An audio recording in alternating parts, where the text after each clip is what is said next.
galera, bom dia, boa tarde, boa noite, boa madrugada. Meu nome é Sidney Martins, professor de língua portuguesa aqui do Lucky Concursos, o maior site de videoaulas do Brasil, quiçá das Américas. Então, meu companheiro, vem aqui comigo, ó. Você que já está na batida aí comigo, trabalhando esse módulo de redação, já deve ter percebido que eu estou sendo bem objetivo. Então, não tem por que eu fazer como você estudava na época da escola. Afinal de contas, nós não somos uma turma de vestibular, somos uma turma de concurso público. Então não tem por que eu ficar trabalhando texto com texto em cima de conhecimento de mundo com vocês, porque isso é obrigação sua. Você já é adulto, já carrega uma bagagem cultural, muitas das vezes enorme, às vezes nem tanto, mas que com certeza é maior do que a época que você tinha 16, 17 anos. Então hoje você já trabalha, muitas das vezes já é casado, já viajou para outros estados e para outros países. Então o conhecimento cultural já faz parte da sua vida. E se já faz parte da sua vida, basta apenas continuar trabalhando em cima disso, lendo jornais, participando de tudo aquilo que tem no mundo. Agora, aqui nós estamos facilitando a sua vida para em pouco tempo você conseguir produzir um bom texto para qualquer prova de concurso público. Na batida, o que a gente já fez? A gente já entendeu como é que funciona a dissertação para poder trabalhar a sua introdução, a sua argumentação e a sua conclusão, e já entendemos um pouquinho do processo coesivo dentro desse texto, para eu saber que o meu texto, além de coerente, tem de ser coeso, e eu não posso dar mole com algumas repetições, com algumas bobeirinhas que você já está aí mais do que acostumado. Só que hoje eu vou apresentar para vocês um caso bem específico, um pouco diferente. Tá aqui, ó, é o famoso estudo de casos. É muito comum o aluno, na hora que vai fazer uma prova, e ele nunca ouviu falar num determinado aspecto, num determinado assunto, ele ficar com medo. E isso não é para você ficar com medo. Entenda o seguinte, alguns que já estão aí já têm a certeza do que é isso daqui. Outros estão vendo pela primeira vez. Então, eu vou tentar utilizar uma linguagem para que todos possam me compreender, não ficar enfadonho para quem já domina e ficar bem atrativo para quem ainda não conhece. Então, meu companheiro, quando você vai fazer uma prova para o CESP, normalmente as provas de segurança pública, como PRF e APF, é muito normal que além daquela prova que trabalha um aspecto sobre a atualidade, ele também trabalha o caso de estudo de casos. Mas como assim, Sidney, um estudo de casos? Olha só, vem aqui comigo. Eu estou colocando aqui umas premissas para que você produza um bom texto. Eu botei ali estudo de caso, porque na verdade o camarada ele pode te cobrar algo sobre a atualidade e cá entre nós, para quem já é concurseiro e está sempre estudando a atualidade, isso acaba sendo fácil, porque você está por dentro de tudo. Quando o camarada trabalha um caso específico, geralmente numa prova de tribunal ou numa prova de segurança pública, ele vai contar com o teu conhecimento jurídico. Quando é a área da segurança pública, normalmente esse conhecimento jurídico é em cima do direito penal. E quando é na área do tribunal, a coisa fica um pouquinho mais complexa, porque a questão pode ser à luz do direito penal, mas pode ser à luz do direito constitucional, pode ser à luz do direito administrativo. Então o camarada realmente tem de dominar aquele assunto. E aí eu te digo, eu vou te mostrar a estrutura. O conhecimento é teu, porque com certeza se você é advogado, você tem muito mais conhecimento jurídico que eu. Eu tenho conhecimento linguístico, agora conhecimento jurídico é seu. Então vem aqui comigo. Independentemente da forma que o camarada apresente para você, se é uma dissertação, se é um estudo de caso, se é uma questão discursiva, seja lá o que for, todo tipo de texto, não só o de concurso público, mas aquele que você faz para apresentar numa revista, num jornal, num livro, faz para poder mostrar para um amigo, ele tem de conter essas premissas. Escrever bem é cortar, é a arte de cortar palavras. Quem disse isso foi o nosso Carlos Drummond de Andrade. Entre duas palavras, escolha sempre a mais simples. Quem disse isso foi um escritor francês chamado Paul Valéry. E a incompetência se manifesta no uso de palavras demasiadas. Quem disse isso foi o escritor Ezra Pound, um escritor inglês. Então, olha só, 3 grandes escritores da literatura mundial, um brasileiro, um francês e um inglês. E no final das contas, olha para cá, para essas 3 frases, o que elas têm em comum? Não vai me dizer que são as aspas, hein? Não dá esse mole não. O que ela tem em comum? Ela tem em comum o princípio da economia linguística. Princípio da economia linguística. Afinal de contas, eu não preciso encher linguiça e enrolar pra caramba para ter um bom texto. Muito pelo contrário, eu tenho que ser o mais objetivo e simples possível. Eu particularmente adoro esta segunda aqui, ó. Entre 2 palavras, escolha sempre a mais simples. Sabe por quê? Porque na hora que o camarada está produzindo um texto, às vezes ele não sabe se aquela palavra é com S, é com Z, é com C cedilha, é com CH, e ainda assim ele insiste no erro. Ele a coloca. Mas se ele não sabe como é que a escreve, por que ele a coloca? Então para e pensa. Se eu não tenho certeza absoluta de como se escreve uma palavra, o que eu vou fazer? Eu vou escolher uma palavra mais simples. Afinal de contas, o objetivo é ser entendido. É fazer com que o avaliador pense, caramba, ele mostrou o conhecimento e eu entendi o que ele disse. Então tem que ser como o jogo do Barcelona. Toque e recebe, só 1, 2, tem que ser simples, tranquilo? Então vem aí comigo, ó. Vamos ver as possíveis redações que a banca CESP cobra. E aí eu quero falar o seguinte, nós trabalhamos a redação para qualquer tipo de banca, mas hoje eu vou dar uma enfatizada em cima do CESP, porque o CESP é que tem o hábito de trabalhar isso daqui. Então, olha só, falei de redação dentro do CESP, eu sei que eu posso ter uma dissertação argumentativa, eu sei que eu posso ter uma dissertação expositiva, eu sei que eu posso ter um estudo de caso e eu sei que eu posso ter questões discursivas. Normalmente, o que acontece? Acontece a dissertação argumentativa e o estudo de caso. Por que dissertação argumentativa e estudo de caso? A dissertação expositiva, você não está argumentando, você só está expondo aquele processo. Então, você não mostra todo o teu conhecimento, por exemplo, em cima dos aspectos argumentativos, das conjunções, se você sabe indicar uma causa, uma consequência, uma finalidade, uma oposição, você não convence nada. E a banca quer que você seja um bom argumentador. Então, é por isso que ela vai utilizar a dissertação argumentativa em cima de aspectos sobre a atualidade. Então, vai falar, por exemplo, do atentado que teve ao jornal Charlie, da França, vai falar do ministro da França, vai falar, né? Afinal de contas, eu falei da França, entrou a França. Vai falar dos Emirados Árabes, vai falar do sistema de corrupção que aconteceu na Petrobras, alguma coisa assim do tipo. Algum assunto sobre a atualidade. Como você, concurseiro, tenho certeza, está sempre lendo um jornal, uma revista, um jornal como o próprio Le Monde Diplomatique, uma revista como a Caros Amigos, a Carta Capital, a própria Veja ou a Época, você está sempre inteirado daquilo que está acontecendo. Agora, normalmente, a banca pode também cobrar o estudo de caso. O que é isso? Vamos lá, vamos pensar na área da segurança pública, por exemplo. Ele vai expor um determinado assunto, um crime, e vai fazer com que você trabalhe em cima desse crime. Aí é óbvio que ele não vai colocar um crime verdadeiro. Ele vai criar uma situação hipotética, fictícia, que tem a ver com o ambiente ali que você vai realizar a prova. E aí se liga só, Sidney, mas isso é muito complexo. Não é muito complexo não. Se você tem um professor de direito penal, com certeza quando ele vai falar sobre determinado assunto para que você entenda algum tipo de artigo, algum tipo de parágrafo lá do Código Penal, ele faz uma analogia com o cotidiano. E ele cria uma situação, um problema. Então, este estudo de caso é sempre em cima de uma situação problema. Ele vai apresentar um determinado crime, uma determinada situação, um determinado problema e vai ver como é que você vai desmembrar isso daí de acordo com o teu conhecimento jurídico, tranquilo? Então, vamos lá, ó.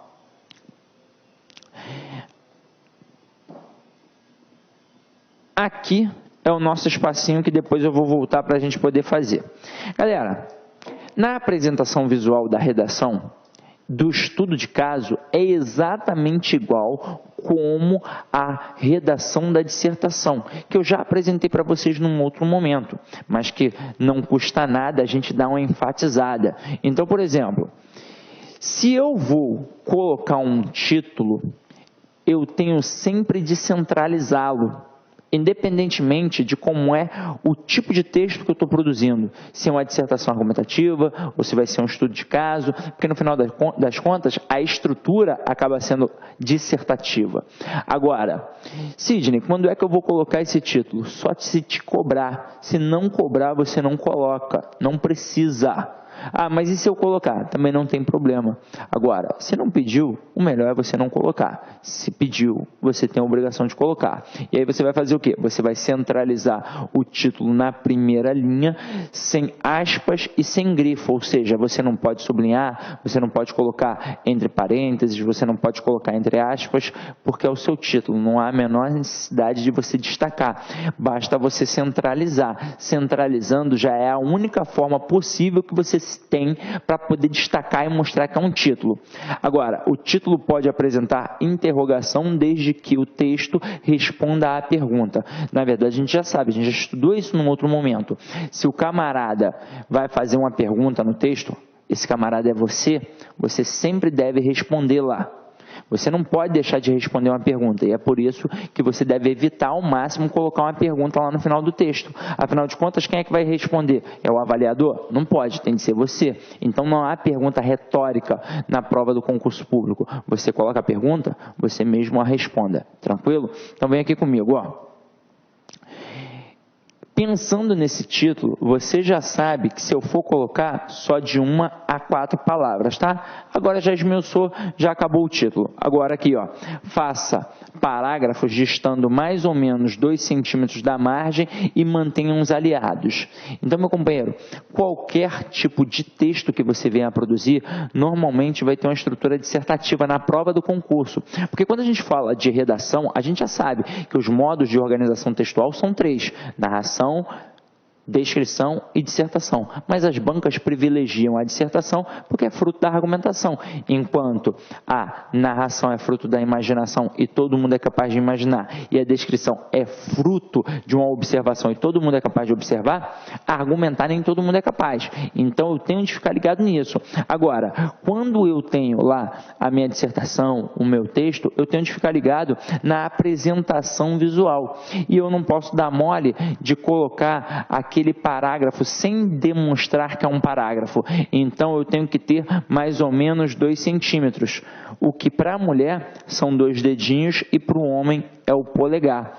E ó, 2 centímetros da margem e mantenham sempre alinhados. O que que significa? Se eu tenho 4 parágrafos, 5 parágrafos, 6 parágrafos, não importa. Quantos parágrafos eu tenha, eles devem estar alinhados. Eu devo olhar o primeiro parágrafo igual ao segundo, o terceiro, o quarto, o quinto e assim por diante. Tranquilo? Agora, ó, 3. Não ultrapasse as margens direita e esquerda e também não deixe de atingi-las. Então, eu tenho de ir até o final da margem e quando eu voltar para passar a linha, eu tenho de ir no início da linha também. Eu não posso ficar indo até o meio e depois até o final, depois até o meio, depois até o final, aquela famosa onda no mar. Isso eu não posso dar mole. Tenho de ir até o final da margem e eu não posso deixar de atingir nem esquerda nem direita. Depois, evite rasuras e borrões, a gente já sabe muito bem disso. Caso você erre, anule o erro com um traço apenas. Por exemplo, eu disse a vocês sobre aquele princípio da economia linguística, que eu gosto da frase que é para escolher a estrutura mais simples. Entre 2 frases, entre 2 palavras no caso, escolha sempre a palavra mais simples. Então, se eu, em qualquer tipo de texto que eu venha produzir na prova do concurso público, eu venha errar, como por exemplo a palavra casa. Sei lá, dei o mole e coloquei casa com Z. O que eu vou fazer para poder destacar esse erro? Um traço simples. Isso não vai não vai causar penalização. Aí eu coloco a palavra correta ao lado. Ou, se eu não tiver espaço, o manual ainda me permite que eu coloque acima.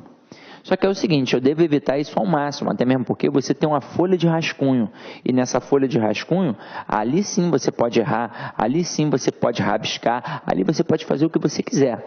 Mas depois que o texto terminar pronto, e você estiver pronto, e você for entregá-lo, colocar naquela folha que realmente vai para a mão do avaliador, você tem de tomar todo o cuidado possível, tem de ser com esmero, tem de ser com cuidado. Afinal de contas, não é um texto que você está fazendo em casa e entregando para qualquer um. Você está entregando para o teu avaliador, que vai definir se você vai ganhar 5, 6, 7, 8, 10, 12, 15 mil reais. Então, meu companheiro, você não pode dar mole nisso daí, não é? Então, tente fazer o rascunho e tem sim que cair para dentro aí da prova do concurso público, tranquilo? Então, vamos dar uma olhada aí agora no próximo aspecto, ó. Olha aqui o próximo comigo, meu companheiro. Diferencie bem as maiúsculas das minúsculas. E isso que eu quero te mostrar é o seguinte, ó. Cadê, ó? Eu não tinha falado a 5, né? Apresente a letra legível, tanto de forma quanto cursiva. Meu companheiro, quando eu penso em letra, eu tenho a famosa letra cursiva, que é aquela letra que dá a mãozinha, né, uma para outra. Eu tenho a letra de forma e eu tenho a chamada letra bastão, que eu, inclusive, tenho até dificuldade de produzi-la. Muito candidato faz a seguinte pergunta: Sidney, em provas de concurso, eu tenho de obrigatoriamente de escrever com a letra cursiva? Normalmente não, meu companheiro. Normalmente as bancas acabam deixando você produzir com qualquer banca. A única banca que realmente exige isso é a ESAF. A ESAF exige que a letra seja cursiva. Então, se o teu objetivo é fazer uma prova para a Receita Federal para ganhar 15 conto e você só escreve com letra de forma, comece a modificar um pouquinho. Comece a treinar a letra cursiva, pega um caderno de caligrafia e cai para dentro. Agora, se o teu objetivo não é fazer essa prova, e se é uma prova PRF, uma prova PF, uma prova para o TRE, para o TRT, não se preocupe. Não se preocupe. Se a tua banca é FCC, a Sesgran Rio, se é o CESP, se é qualquer outro tipo de banca, a não ser a ESAF, você pode fazer com qualquer tipo de letra. Agora é o seguinte, você não pode misturar. Se você escolheu a letra cursiva, escreva com a letra cursiva. Se você escolheu a letra de forma, escreva com a letra de forma. Se você escolheu a letra bastão, escreva com a letra bastão. Agora, meu companheiro,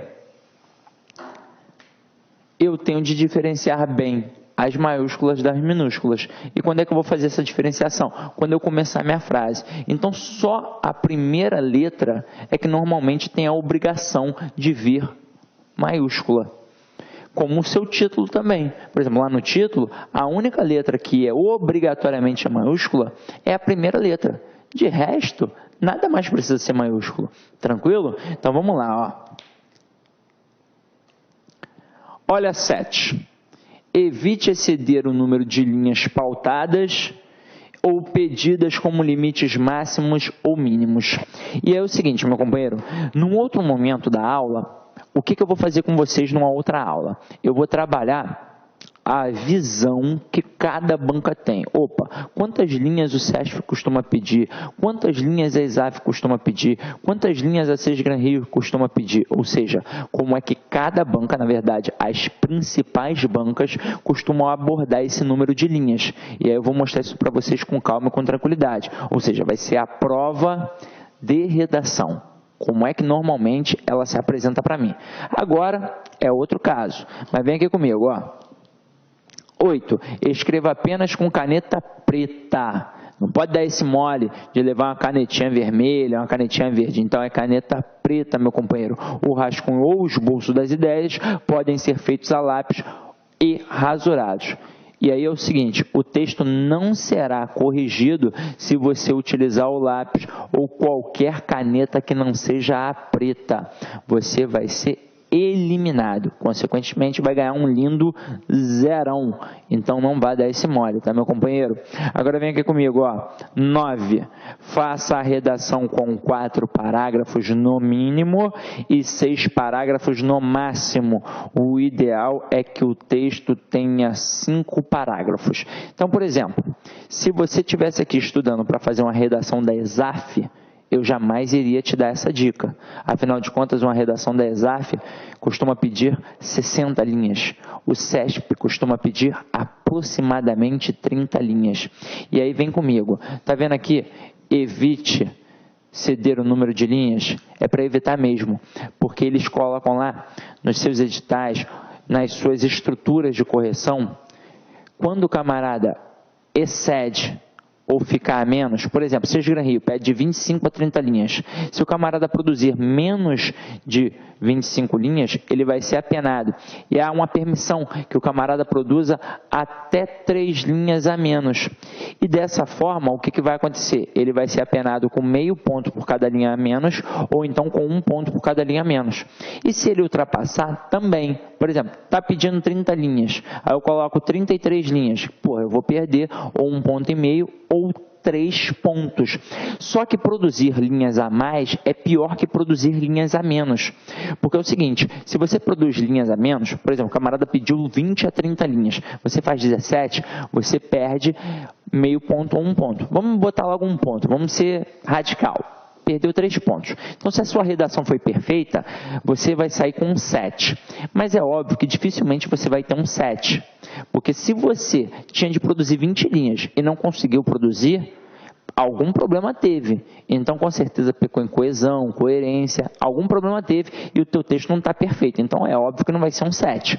Agora, se você produz a mais, é pior ainda, porque se você produz, por exemplo, 33 linhas, sabe o que acaba acontecendo? Além de perder os 3 pontos, o camarada, o avaliador, ele simplesmente vai ler apenas até a linha 30, meu companheiro. Então, se ele vai ler só até a linha 30, você vai perder o seu desfecho. Então, você vai perder muito em coesão e coerência. E é capaz de você não conseguir atingir os 5 pontos. Tranquilo? E aí, agora, a gente pode passar para a nossa grande etapa e entender o que eu quero falar. Hoje, eu estou falando diretamente com um camarada que faz a prova do CESP, com um camarada que vai fazer, por exemplo, a prova da Polícia Rodoviária Federal, com um cara que vai fazer a prova da Polícia Federal, ou então com um camarada que vai fazer uma prova do TRT, do TRE, que pode cobrar isso também. Então, a gente agora está diante de um estudo de caso. Eu vou mostrar primeiro uma prova da Polícia Federal de 2012. Como é que foi, como é que apareceu, como é que se estruturou. E depois eu vou mostrar para vocês um exemplo, uma situação, um problema que eu, Sidney Martins, criei. Tranquilo? Então vem aqui comigo, ó. Olha como é que funciona ali no teu caderno de prova. Nesta prova, faça o que se pede, usando o espaço para o rascunho indicado no presente caderno. Em seguida, transcreva o texto para a folha de texto definitivo da prova discursiva. E aí, meu companheiro, eu coloquei vermelho, lá no dia não vai estar vermelho não, mas vai estar, ó, com essa letra enorme, que é para você não dar o mole e entregar o rascunho. Então, você vai entregar na folha definitiva, no local apropriado, pois não serão avaliados fragmentos de texto escritos em locais indevidos. Então, está fora daquilo dali, é desconsiderado. Agora, vem aqui comigo. Já passei disso, né? Vem aqui comigo, ó. Na folha de texto definitivo, identifique-se apenas na primeira página, pois não será avaliado texto que tenha qualquer assinatura ou marca identificadora fora do local apropriado. Você já está bem cansado de saber, já que você já fez algumas provas, que quando você vai fazer uma prova tem um espaçozinho lá para você colocar a sua identificação, mas é só naquele local. Se você colocar em outro, ó, meu parceiro, já era. E se você se identificar na tua redação, automaticamente eliminado, ó. o famoso zerão da escola, desce redondo. Então, olha aí a situação, o problema que teve na época. O Departamento de Polícia Civil do Estado de São Paulo vem investigando os crimes cometidos por 3 pessoas, maiores e capazes. Por que o camarada faz a questão de enfatizar que são maiores? Porque eles podem responder por esse crime. Se eles forem menores de 18 anos, eles não vão responder. Então é aquela questão do imputável e inimputável. Você tem muito mais conhecimento que eu sobre isso, porque você está aí estudando direito ou às vezes já é até um advogado. Agora vem aqui comigo, que atuam no roubo de cargas transportadas em operações interestaduais nos estados de São Paulo, Mato Grosso e Mato Grosso do Sul. As empresas transportadoras afetadas pelas ações dos criminosos são totalmente privadas, ou seja, não possuem participação financeira de nenhum ente da federação, não havendo, portanto, em decorrência desses delitos, prejuízo patrimonial direto à União. Em operação destinada a prender em flagrante os criminosos, apenas um deles foi preso. No momento da prisão, ele ofereceu ao chefe da equipe policial R$100 mil para que fosse informalmente libertado. A proposta não foi aceita e a prisão do criminoso foi efetuada de acordo com as formalidades legais. Aí olha o que o camarada pediu. Com base na situação hipotética, e aí olha isso daqui, ó, com base na situação hipotética apresentada acima, redija um texto dissertativo que responda necessariamente e de maneira fundamentada aos seguintes questionamentos. Então preste atenção, se ele está pedindo para você falar com base na situação hipotética, você não vai deixar de falar nisso daí. Quando a gente produz aquela dissertação argumentativa, o que a gente faz na nossa introdução? O que a gente faz, meu companheiro? Para e pensa. Eu crio um tópico frasal em cima daquele assunto. Aqui, o que eu tenho de ter na minha introdução normalmente? Eu tenho de ter a minha situação hipotética. Então, eu tenho de fazer alusão à minha situação hipotética. E aí, vamos ver como é que o processo funciona. Aqui é o seguinte, ele bota assim, ó, redige um texto dissertativo e preste atenção nisso. Redija um texto dissertativo que responda necessariamente e de maneira fundamentada aos seguintes questionamentos. Qual é o mole do camarada no dia da prova? Ele vê 2 perguntas e ele responde 2 perguntas diferentes. Não faça isso, meu companheiro. Você vai criar um texto. E dentro desse texto, você vai responder as perguntas. E olha o que pode acontecer. Pode acontecer de ser 2 perguntas. Quando isso acontece, eu vou te mostrar uma estrutura específica para poder trabalhar isso daqui. Fica calmo, vai aparecer. Quando o camarada coloca 4 perguntas, aí é o seguinte, aí não tem como. São 4 perguntas, você vai responder as 4 perguntas. Você vai criar um parágrafo para cada pergunta. Então, ó, primeira pergunta, crie um parágrafo e responda. E a gente já sabe que toda estrutura de parágrafo, na verdade, tem início, meio e fim. Tem introdução, desenvolvimento e conclusão. Então, você vai conseguir responder essa sua pergunta. Segunda pergunta, mais um parágrafo, sem pular linha, meu companheiro. Terceira pergunta, terceiro parágrafo. Quarta pergunta, quarto parágrafo, sem pular linha, porque você está produzindo um texto dissertativo. E aí, se for o caso, no 5º parágrafo, o que você vai fazer? Uma retomada, vai fazer um apanhado de todo o processo que apareceu ali, resumindo aquilo dali. Mais ou menos bem parecido com a nossa redação, dissertação que nós abordamos, introdução, desenvolvimento e conclusão. Lembra?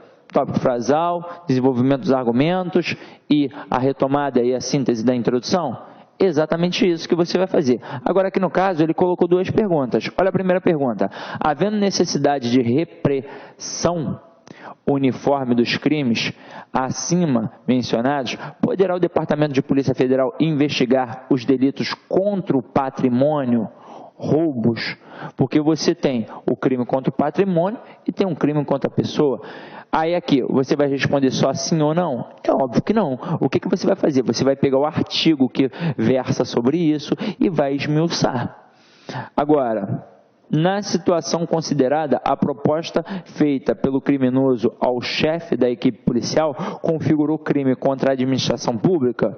Em caso afirmativo, especifica o delito. Aí você vai dizer se foi um crime contra a administração pública, por ele ser um servidor público, se não foi, qual é o tipo de artigo, parágrafo, inciso que tipifica esse tipo de coisa, de repente uma doutrina e por aí vai. Ou seja, vai utilizar o conhecimento jurídico.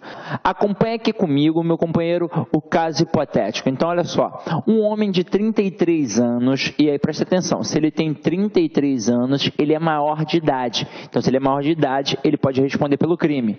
Condenado a 23 anos de prisão por latrocínio, foi detido na tarde desta quinta-feira em Rocha Miranda, o melhor bairro do Rio de Janeiro, esquina Copacabana, na verdade é entre o Leme e Copacabana, sensacional. Se você não é do Rio, quando você estiver aqui, meu companheiro, não deixe de visitar Rocha Miranda. Agora, o crime aconteceu em 2008 no bairro de Madureira e o Ganso, o bandido, estava foragido.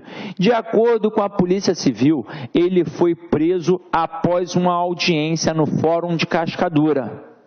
O homem, que seria morador de Caxias, foi ao local para responder a um processo por tráfico de drogas.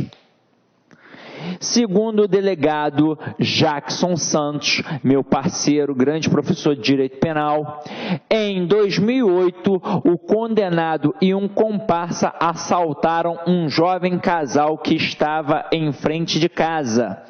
O pai do rapaz assaltado viu a ação e saiu da residência atirando contra a dupla de criminosos.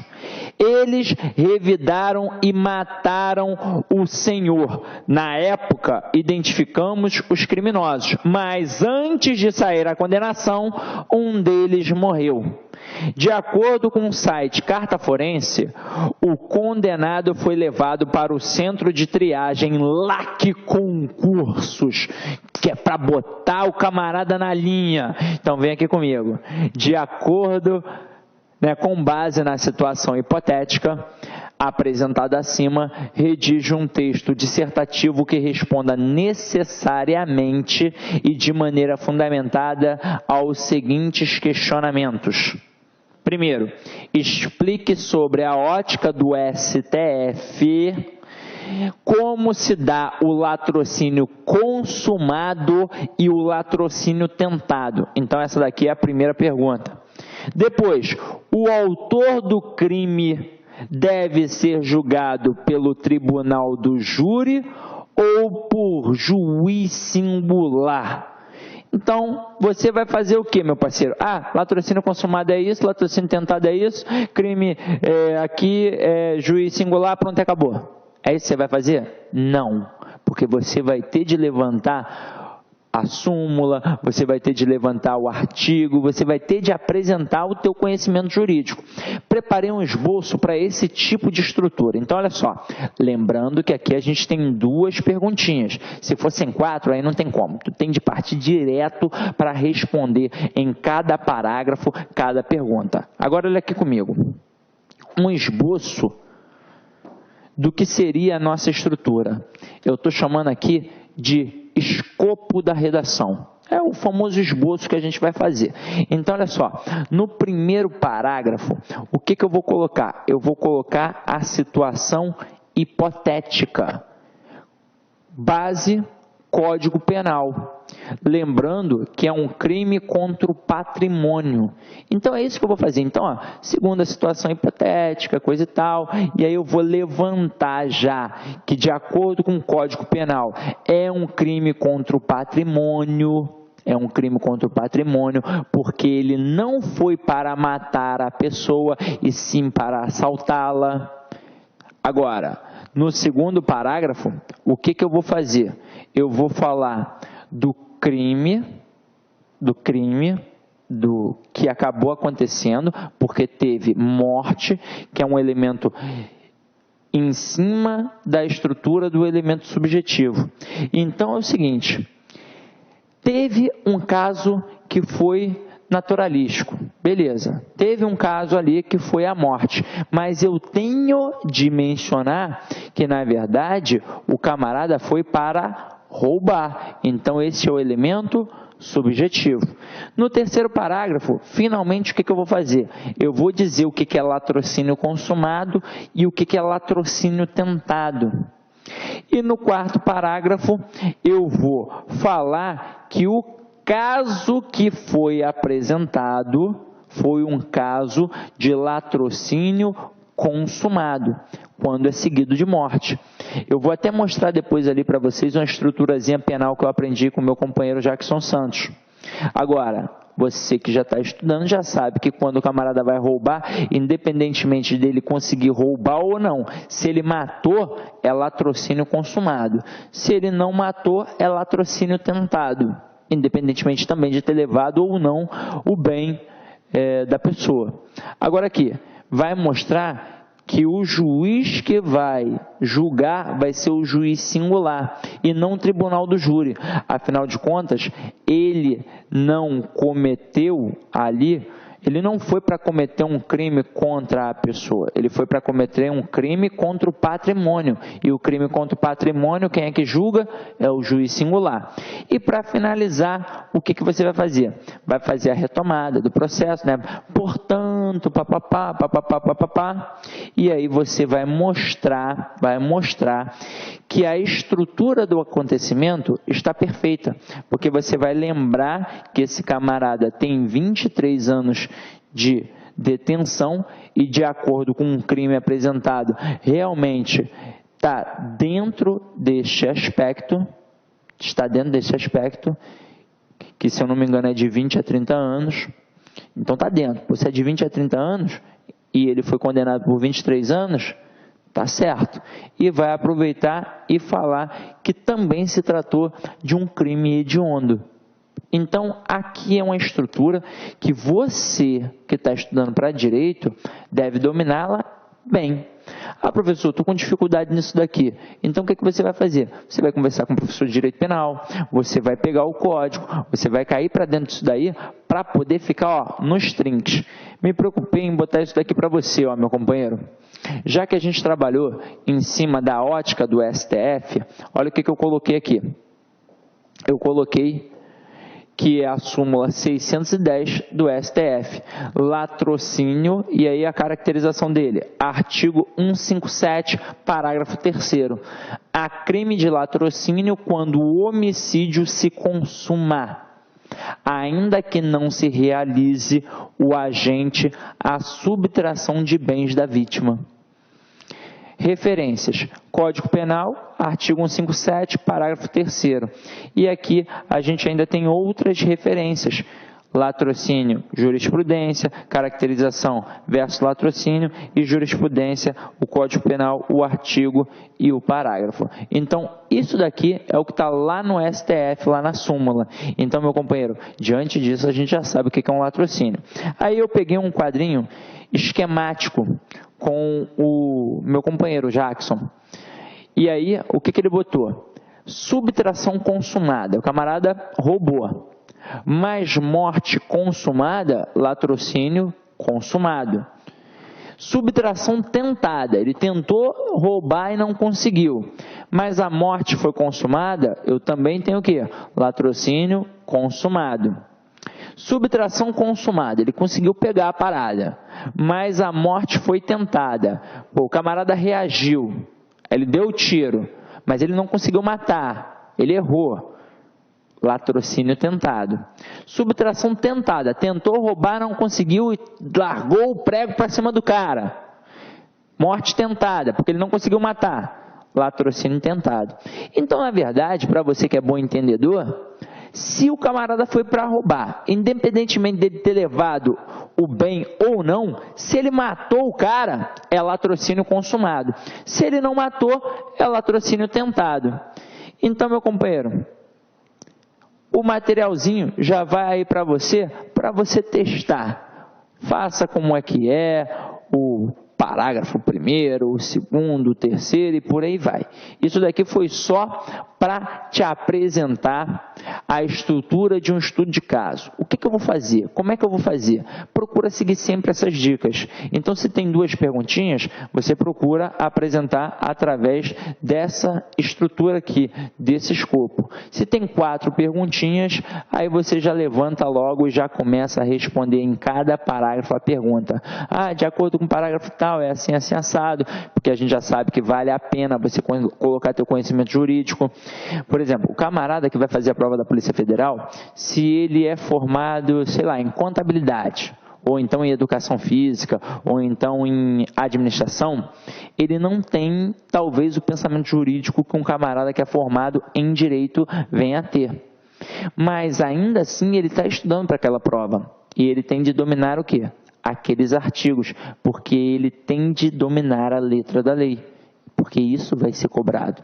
Então, fica bem claro para você que ou o camarada vai cobrar algum assunto sobre a atualidade, como corrupção, política, economia, esportes, infraestrutura e por aí vai. Ou ele pode cobrar um caso específico que vai trabalhar em cima do teu conhecimento jurídico. E para finalizar, para você desligar isso daí, ir para o trabalho, ou para a praia, ou namorar feliz, você não é derrotado quando perde, você é derrotado quando desiste.